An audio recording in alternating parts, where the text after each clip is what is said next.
बिस्मिल्लाहिर्रहमानिर्रहीम। अस्सलाम वालेकुम। मेरा नाम दानिश हुसैन है और आज जिस मौजू पर हम बात करने वाले हैं वो है अमेरिका ईरान ताल्लुकात। हमने जिस तरह से देखा तमाम सूरत हाल में और ख़ास तौर पे आज जो हम ख़ास तौर पर जो बात करेंगे वो एक सवाल है कि अमेरिका ने ईरान को धमकी क्यों नहीं दी।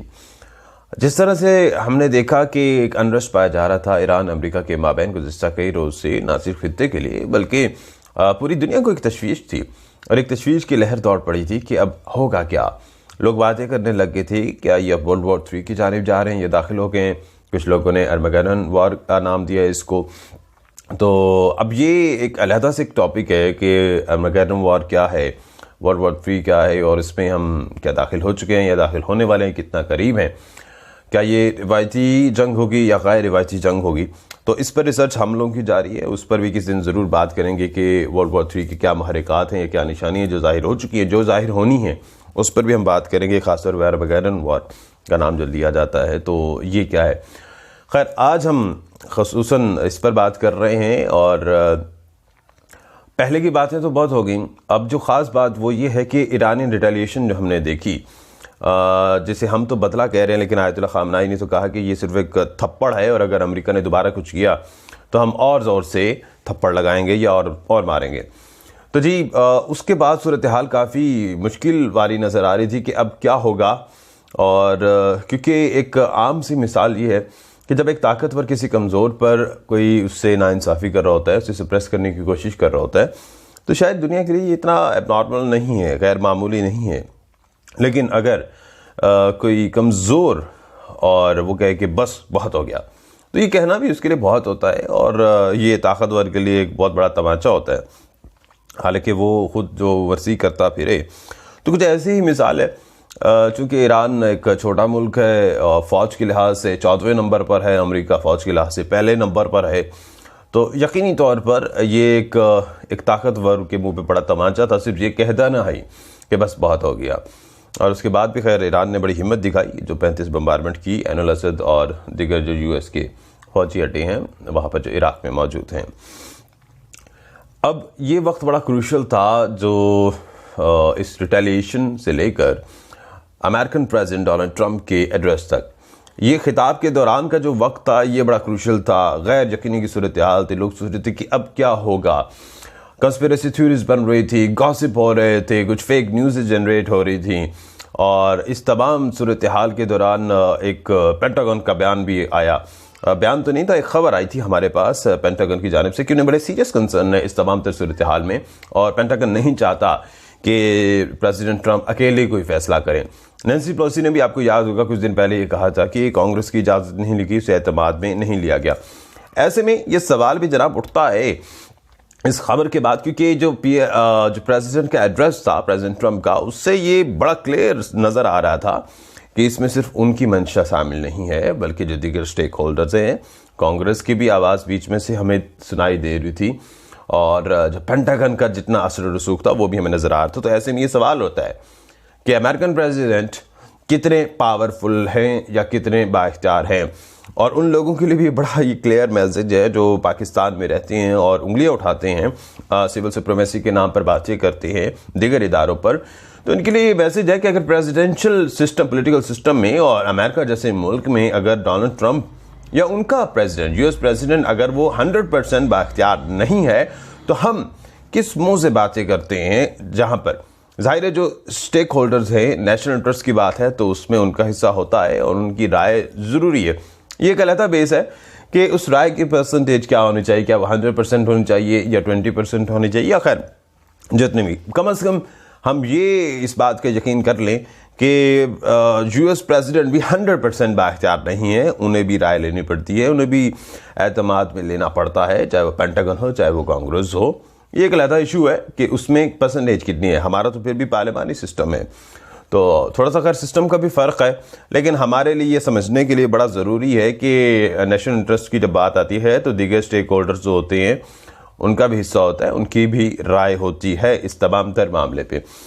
खैर अब वापस आते हैं इस टॉपिक की तरफ। तो हम बात जो कर रहे थे और इसमें एक अहम जो बात हमने देखी कि वो बड़ा गैर यकीनी की सूरत हाल थी। इसमें मुझसे किसी ने एक सवाल पूछा कि अब क्या होगा ये रिटेलिएशन की बात कर रहा हूँ और अमेरिकन प्रेसिडेंट के इंटरव्यू से पहले, एड्रेस से पहले। तो मैंने कहा अब ये अमेरिका पर मुनहसर है कि वो क्या करता है, क्योंकि ईरान ने जो करना था वो कर लिया। ईरान तो एक ऐसी कौम है जो कहते हैं गीदड़ की 100 साल की ज़िंदगी से बेहतर है शेर की एक दिन की ज़िंदगी, और डू और डाई वाली बात है। अब अमेरिका को समझदारी का मुजाहरा करना पड़ता है और करना पड़ेगा कि वो क्या करता है।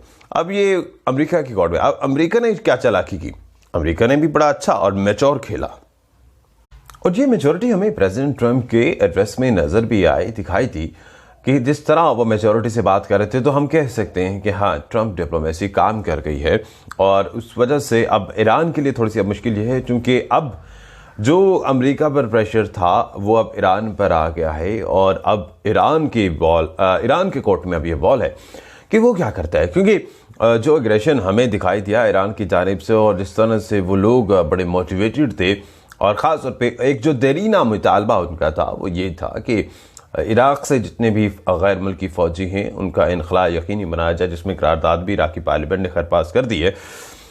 लेकिन अब शायद ये थोड़ा सा मुश्किल हो जाएगा ख़ास तौर पे ईरान के लिए इसको इम्प्लीमेंट करवाने के लिए, क्योंकि अब चूँकि इराक़ में जितने भी फ़ौजी है अगर वो खुशी से अमेरिका खुद निकालते तो अलग बात है, जो कि ऐसा लगता नहीं, ज़ाहिर है उनकी ट्रिलियंस में इन्वेस्टमेंट है वहाँ पर, और वो इतनी आसानी से होता नहीं है। लेकिन चूँकि अब अमेरिका ने कोई धमकी नहीं लगाई, कोई धमकी नहीं दी, कोई बात नहीं की, मीठे मीठे बोल बोले ईरान अच्छा बच्चा बन सकता है। अच्छे बच्चे की यहाँ डेफिनेशन भी बता दूं कि अच्छा बच्चा भाई वो है जो मिनोन अमल करे तमाम तर हिदायत जो अमेरिका की जानिब से या किसी भी मुल्क की जानिब से या सुपर पावर की तरफ से जारी की जाती हैं, जिसको कहते हैं कि बॉस इज़ ऑलवेज राइट।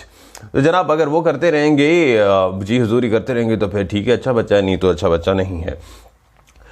लेकिन चूँकि ईरान के जो ख़ास तौर पे वहाँ के लोग हैं और जो पासदारान इनकलाब और दीगर जो, वो तो अमर बिल मारूफ व नही अनिल मुनकर पर यकीन रखते हैं, तो उनको इस बात को समझाना थोड़ा मुश्किल है, और ये जो शीर लाने के मुतरादिफ ही होगा कि अगर वो ईरान को इस बारे में कन्विंस कर सकते हैं किसी भी तरीके से, किसी भी प्रेशर से। खैर बड़े मीठे मीठे बोल बोले गए ट्रंप की जानिब से, और प्रेसिडेंट ट्रंप ने दाइश का भी तस्करा किया कि वो ईरान का बड़ा दुश्मन था, और एहसान जताया कि जी हमने उसको ख़त्म किया। तो शायद वो ये भूल रहे हैं कि वो अमेरिका का इंडिविजुअल नहीं था, उसमें जो मकामी जंगजू थे उनका बड़ा अमल दखल रहा था। इसके अलावा पासदारान इनकलाब, अल-कुद्स फोर्स हो गई, और दीगर जो वहाँ के लोग थे, हिज़्बुल्लाह की बड़ी वहाँ पर अहम दखल था, जिसकी वजह से दाइश को यहाँ से पसपा करने में कामयाबी हुई। अब वहाँ पर जनरल कासिम सुलेमानी का भी बड़ा अहम रोल है, उनकी हिकमत अमली बड़ी वहाँ पर कामयाब रही कि दाइश के इनकलाब में उनका बड़ा अहम रोल रहा है।